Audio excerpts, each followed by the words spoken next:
So what's up, kumusta? Ayos pa tayo dyan. So nandito tayo ngayon sa may FKM booth dito sa may Makina Moto Expo 2026. Okay, so available sila rito ng Venture 400 ng FKM.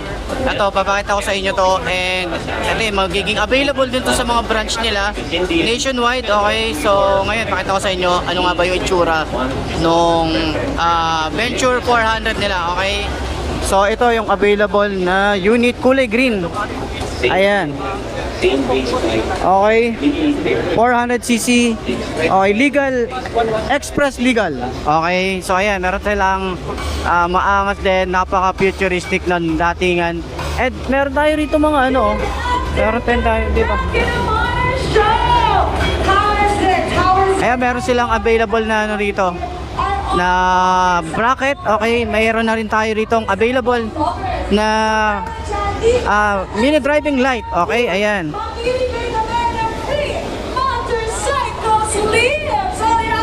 Yun, no?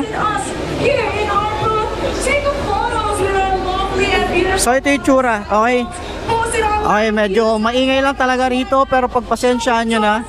Meron din tayo rito ang telescopic fork, may rubber boots, may ABS na rin to, may traction control. Ayan, so naka wide spoke tayo rito, tubeless na rin yan. Naka ano rin tayo rito, naka liquid cooled na rin tayo rito. May crash guard na rin tayo rito. Ayan.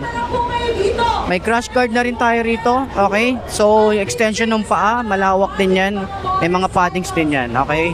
Yung ating foot pegs, initsura niya. Tapos, ito naman yung dating niya. Tambucho, maganda rin tambucho. Ito yung Venture 400. Okay?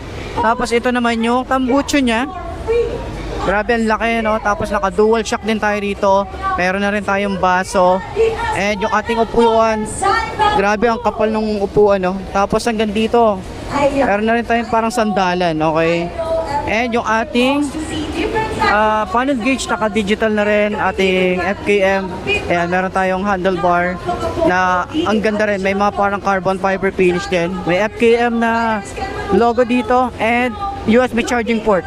Nakakilas na rin tayo rito, and meron tayo ritong side pocket. Ayan. Okay, side pocket din dito. Okay, ayan. Gas tank. Okay. Tapos dito naman yung ating grab bar. Meron na rin tayong bracket para sa top box. And yung itsura ng ating tail light. Ayan. Okay. Plate light meron na rin tayo, signal light. Panggilid natin dito, naka 4 bulbs na rin pala ang isang to. Ayan, mayroon din tayong side stand kill switch. Okay? So, ayan. Ito yung mga switches nila. Switches natin dito, may on and off ng traction control, hazard switch. Tapos mga, ito meron tong on and off. Oh. Ayun pala yun. Ano to? Paano to pinapatay? Okay. Meron siyang flasher para dito. Para dito sa may mini driving light natin. Ayos, 'di ba? Then yung ating switches. Ayan, meron tayo rito mga ganyang switches. So napaka napaka high-tech din ng, or maganda rin yung features na meron to, itong Venture 400. Meron na rin tayo nito. So parang kamukha rin siya dati nung Maxi 400 ng Bristol, pero ayan, meron na rin si FKM na Venture 400. Okay? So, ayan. Sana nakatulong tong video na to sa mga naghahanap ng maxi scooter na express legal, 400cc, magandang specs, and napaka-futuristic ng datingan. Tapos, meron pang mga ganito. Okay, kasama na yan dyan. Okay? So, meron na rin pala tong camera. May camera na rin pala to, naka-projected lamp. Napakaangas ng kanyang itsura nung kanyang front view. Okay?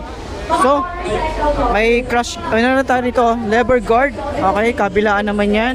Maganda yung kanyang side mirror, adjustable windshield. Ayan. Okay, so, ayun, sa lahat ng mga naghahanap ng mga FKM updates para dito, meron silang dalawang nilabas. Itong Core 188, tapos itong Venture 400. So, available. Magiging available po yan sa market, or magiging available sa mga branches nila yan. Tabayanan nyo.